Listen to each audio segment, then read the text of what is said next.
Greetings, guitar engineers. I'm Desi Cerna, back with another installment of How Does This Song Work, featuring The Power of Love by Huey Lewis and the News. This song goes back and forth between a major and a minor tonality. It features a groovy rhythm guitar part, a cool solo section, plus this song was featured in the greatest movie of all time, Back to the Future. I guess you guys aren't ready for that yet.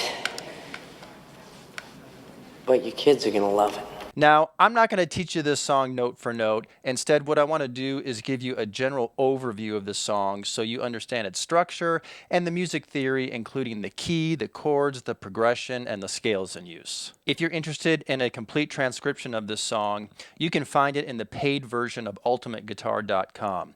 And you can find an even more accurate transcription in the My Songbook catalog that's available in the notation program Guitar Pro. All right, let's dive in. Here's the intro.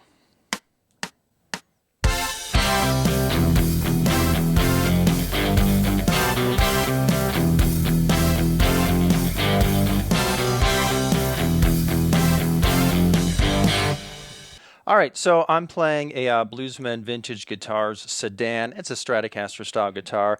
I'm in the bridge position here. I've got the volume and tone all the way up. I'm plugged into my Kemper profiling amplifier. I'm using a profile of a vintage 1968 Marshall Super Lead, and I've got a moderate amount of gain on here. All right, so at the top of the song here, we are straight in the key of C. So think about a C major chord and think about the C major scale.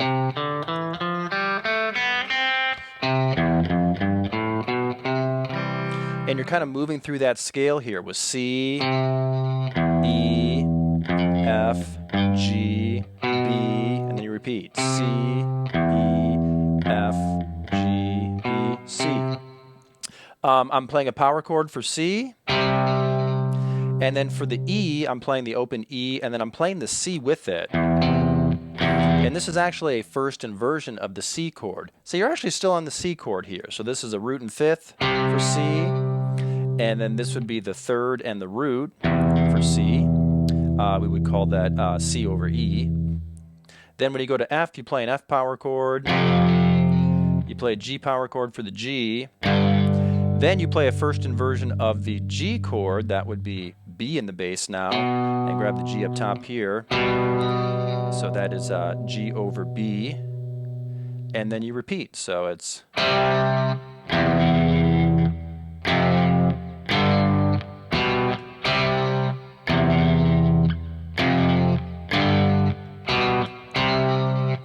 Even though it appears like we have more changes than just like the three basic chords in the key of C, C, F, and G. This is actually just based on C, F, and G. It's a 1-4-5 progression. This is the one chord. This is still the one chord. It's just a first inversion of the one chord. Here's your 4 chord, 5 chord. This is still the 5 chord. It's just a first inversion of the 5 chord. So if you simplify this and take the inversions out, you're basically going...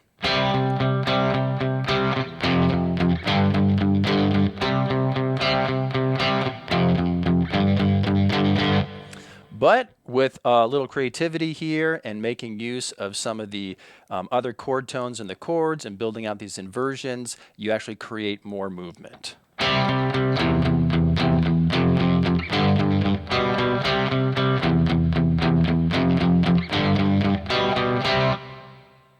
Next is the verse, and it sounds like this.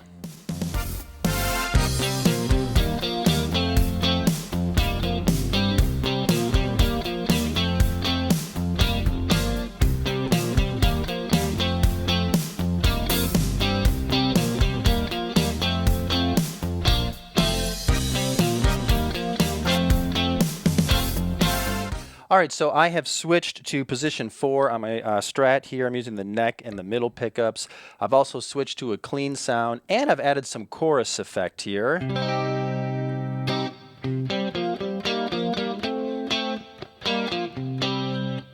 And we've also kind of changed keys in a sense. We're still playing around C, but we've gone from C major now to C minor. You can see I've clearly got the E flat here. You can take maybe C minor chord shape like this, or a C minor 7. And this rhythm guitar part is kind of playing around with this chord shape if I play it for you here slowly.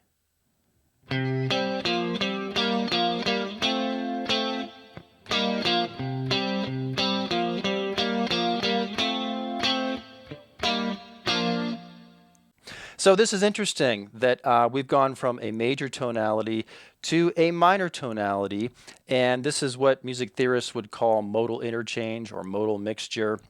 And this is where you would actually mix chords from some parallel scales. Overall, we're still kind of in the same key. We're in the key of C in the sense that C is still our tonal center. But now we're no longer using notes and chords from the C major scale. Now we've switched to minor.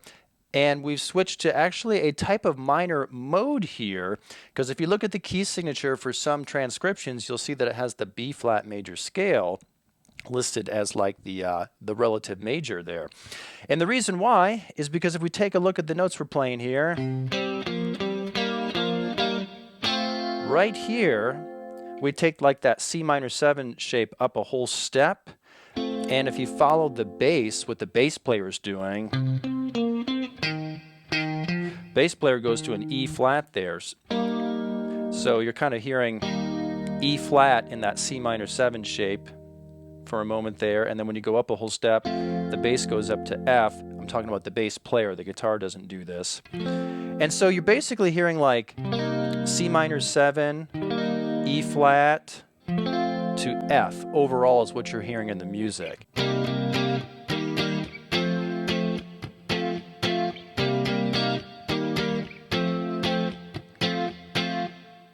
And if you've been studying any of my guitar theory books or video courses, you might instantly recognize that, oh, this is Dorian mode here.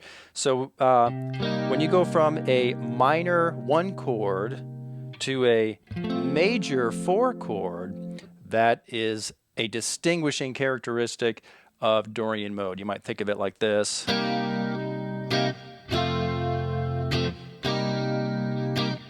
Or maybe up here, C minor 7.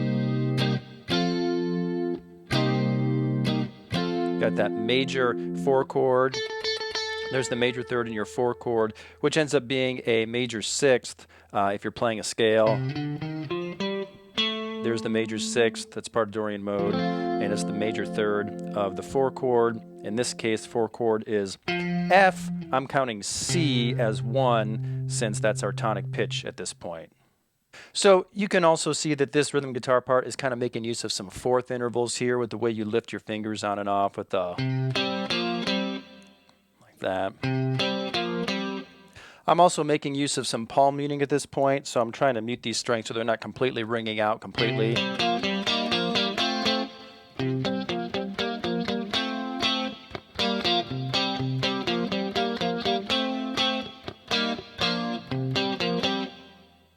And I'm using a chorus effect, but if you listen to the original recording, I think it was just multi-tracked with different guitars, and they might have panned it left or right that created a chorus type effect. So one more thing I'll say about this verse before we move on is it actually begins in the intro section, and then you continue with that as you go into the verse.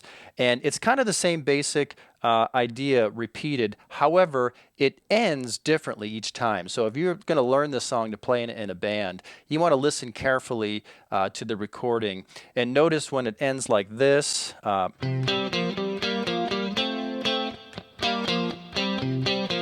Or when you end like this.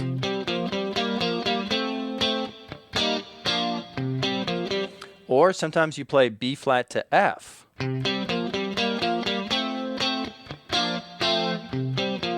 And finally, sometimes you just hang on that F chord and play that twice.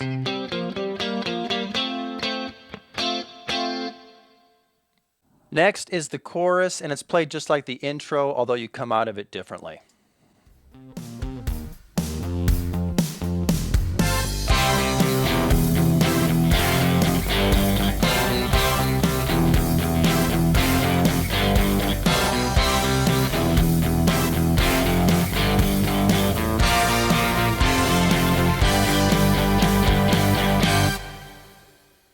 All right, so I'm back at my bridge position pickup here, and I've gone to my distorted preset. So this is played just like the intro. The only difference is that at the very end, you play.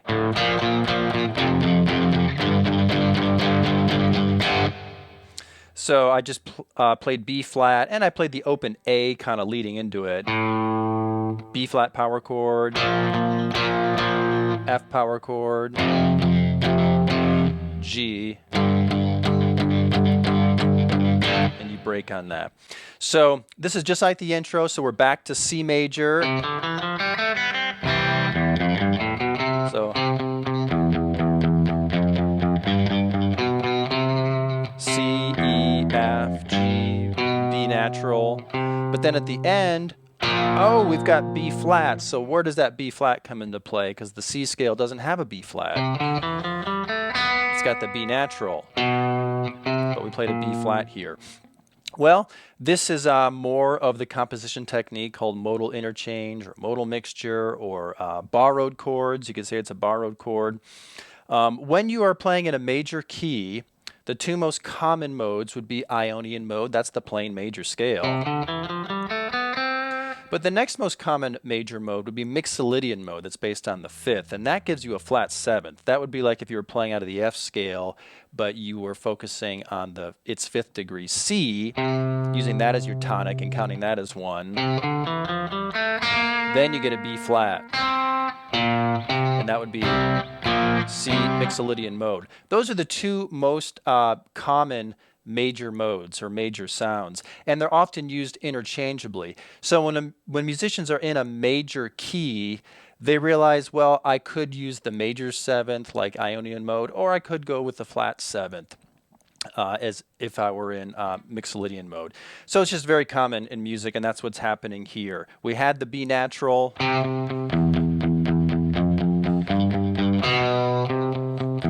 and then to come out of this chorus, you have the B flat.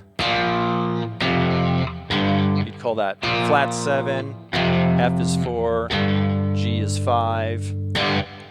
5 leads you back into 1. And you switch back to that minor tonality as you go back to kind of that verse chord riff.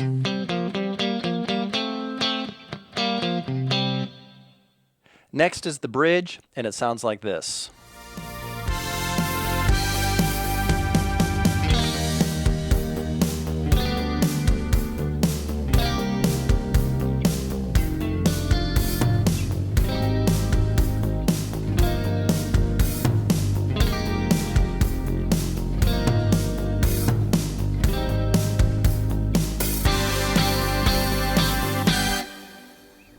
All right, well, things get real interesting here with some very colorful chords. So I'm thinking about this as being in kind of C natural minor and its relative major, E flat major. I'm no longer thinking Dorian mode here.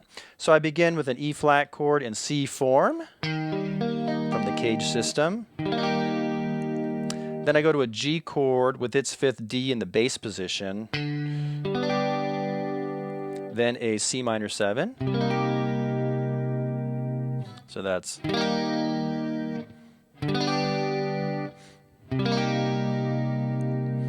and then I go to this form of F add 13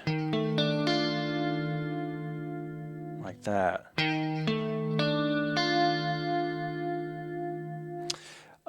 So I'm showing you the guitar chords, but I'm also trying to work in some of the bass notes that the bass player played, just so you understand kind of what's happening here musically.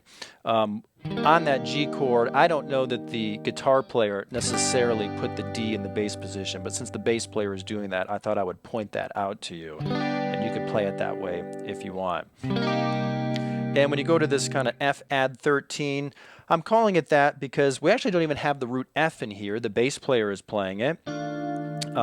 Here's F, but here's a flat 7. There's a major third. Okay, so now we have like an F dominant 7th. There's a 6th, or a 6th is the same as a 13th if you count it up into the next octave. And then there's F actually on top right there. So we have an F7 chord with a 6 or a 13th added. You could say F7 add 6 or add 13.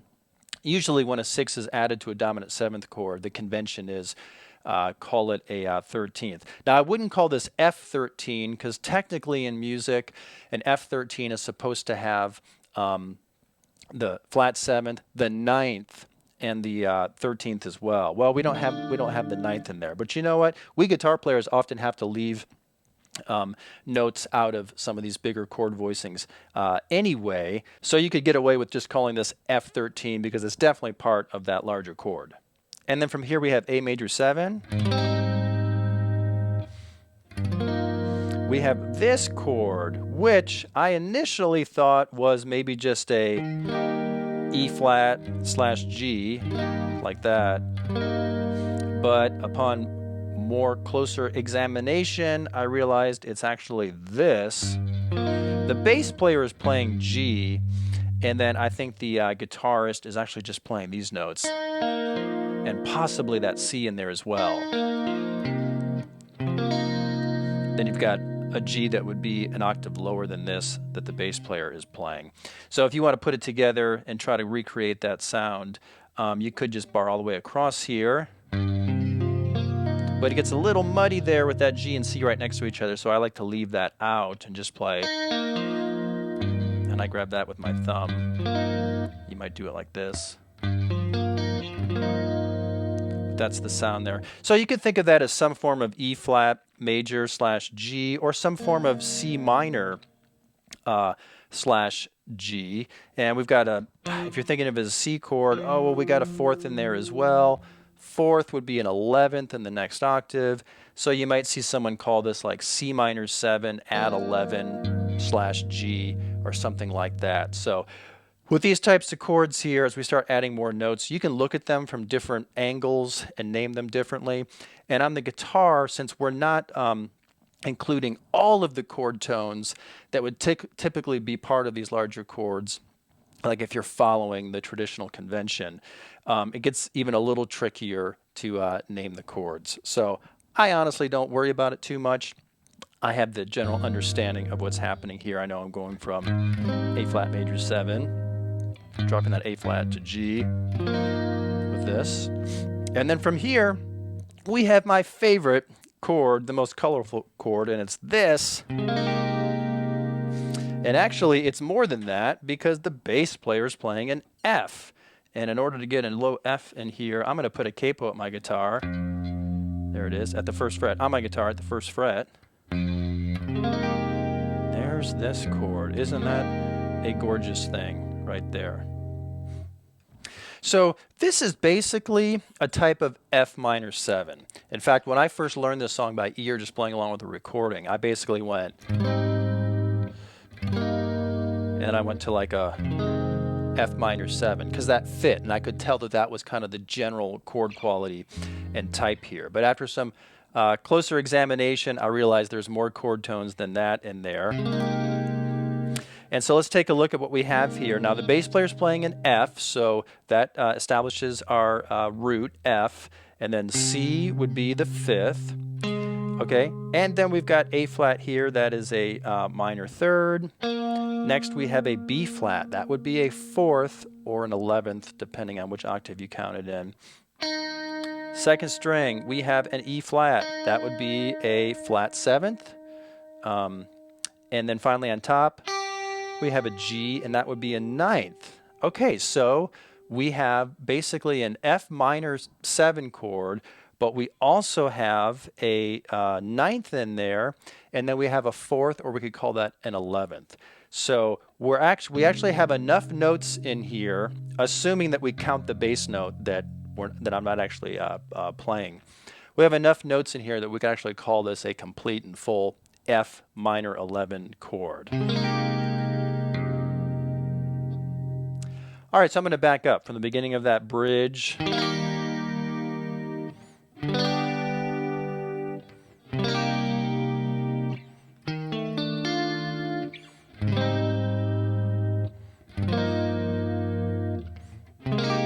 Then you kind of climb back up to the previous chord, back to A flat major 7. Then you finish with, that's just a G major at the end, and I'm putting my pinky in there to create a suspension. Sounds like you might even be able to play a G dominant 7th and do it that way. And this G here gives you a dominant push back to the C minor chord. All right, so I kind of view this as all fitting into the C natural minor and its relative major E flat here. So from the beginning, you know, E flat major. Now this G major chord is not in the key, but it's like a creating a dominant push to that C minor, almost like you're temporarily in C harmonic minor. So that makes sense to me there. Now this F chord, remember this is a form of a dominant seventh, seems kind of completely out of place, but it actually makes sense to me because it's just kind of echoing what you played earlier in the verses, where you went from C minor 7 to a form of F major. And so here's another fancier, jazzier form of that. So I could see how that made sense. Then from here, when you go to A flat, all right, we're still back in the relative major, E flat major, there's the 4 chord. And all of these notes here, this is all diatonic stuff. Even this crazy chord, this is all fits right into the parent scale here, so nothing out of the ordinary. And then we have more of this like harmonic minor at the end here with that G or G7 if you're going to play it that way, leading to and pushing back into C minor, and you go straight into that verse chord riff, and you're actually back into that C minor Dorian thing.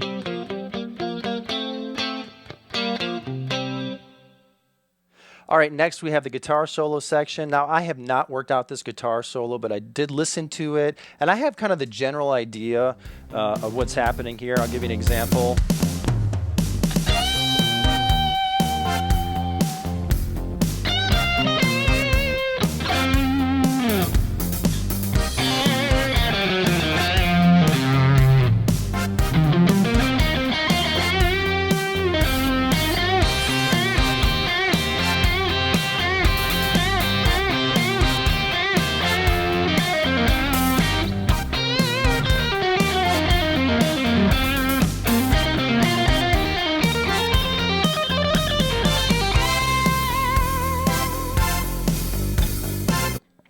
All right, so I was just kind of improvising in the general style of that solo. But let me kind of give you an overview of what's happening musically at this point. So you're soloing over that same rhythm guitar part that is used during the verses. So you can think C minor generally. You could think C minor Dorian if you want to be more specific and maybe play some B flat major scale patterns and get kind of jazzy. But guitarist Chris Hayes chose to just kind of treat this like a kind of a Stevie Ray Vaughan Texas blues sort of thing, and just played mainly just C minor pentatonic. So think about C minor pentatonic. And by the way, I've moved to a higher gain setting here, and I also put my pickup position in the middle position with just the middle pickup on. Sounds like that's what was actually used in the song. So we've got C minor pentatonic. There's pattern 1, which is used quite a bit in this solo, it sounds like. And you can go up into pattern 2 as well. So think about your bends and stuff.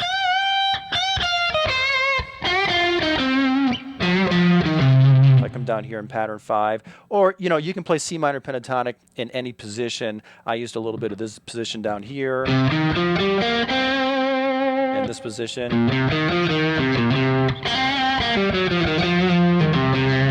You can use the flat 5th from the so-called blues scale.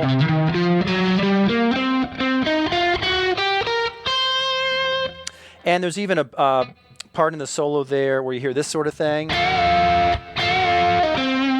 where you bend the note on the 3rd string, but you take the 2nd along with it.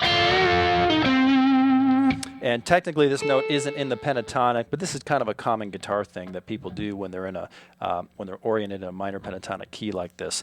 And technically, well, that note is A, and that's the major 6th.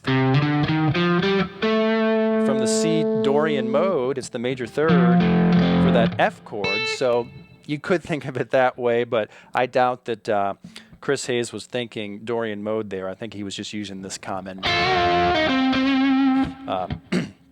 guitar bend. So, yeah, so I'm able to kind of just, fill in the blanks and improvise here because I've learned many solos, and so I have a large repertoire of licks and phrases, and I understand how players use the minor pentatonic.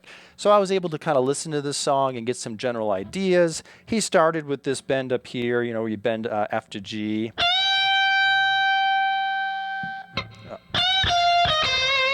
Came back to resolve here on our tonic pitch C, and I'm thinking about that as pentatonic pattern 2.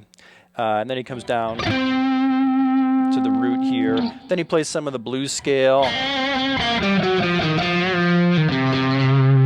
he climbs back up the pentatonic.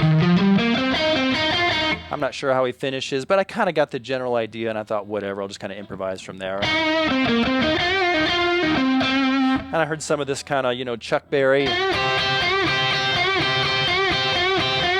And some of this bend. You know, and there's sections where he's kind of descending the pentatonic pattern in various ways, you know.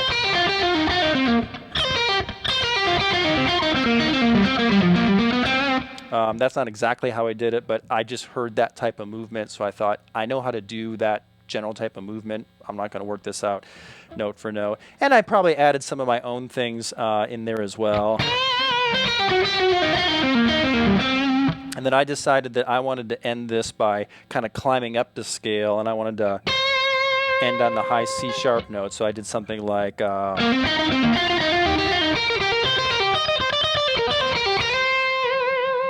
like to put some of the whammy bar action in there. And you know what? I just realized, oh, wait a minute.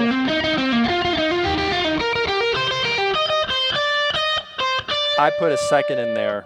I put D in there, which people often do in the minor pentatonic, you know.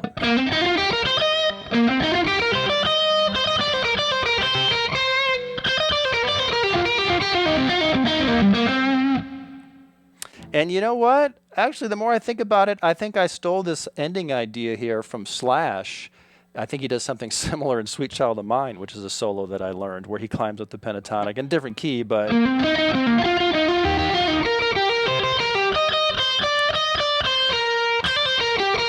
he does something like that, but I came out of this.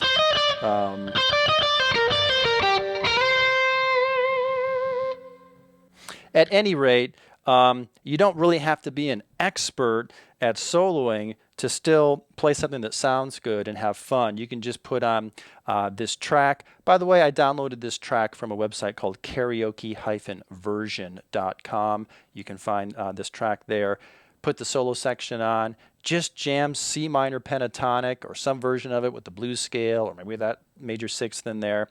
And you know, the music underneath has got such a strong groove that it actually sounds really good to kind of keep your soloing phrases kind of simple. And the funky instrumentation kind of makes your playing sound good even when you're playing simple phrases. So this would be a great track to practicing soloing to. And you know what? Look out maybe for another video from me in the future where maybe I do learn and break down this solo note for note.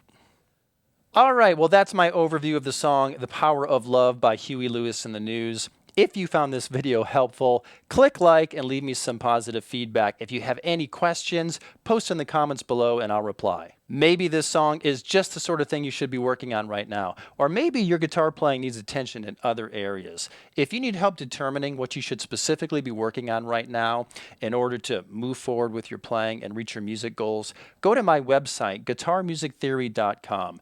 Answer the question I ask you about your playing, and I'll send you free custom video instruction calibrated to your current level. Whether you still need to learn the basics, you need to get better at playing bar chords, you want to learn how to guitar solo, finger pick, or you want to delve deeply into music theory, I have a free course for you that can help you fill gaps in your knowledge, fill gaps in your playing, so you can sound better and have more fun on guitar. Enroll in your free video course now at guitarmusictheory.com. You can click on the link in the video description. All right, well, thanks for watching. I'm Desi Cerna. Before you go, be sure to subscribe to this YouTube channel. Click on the notification bell to receive alerts when new videos are uploaded. Then keep playing and stay tuned for more.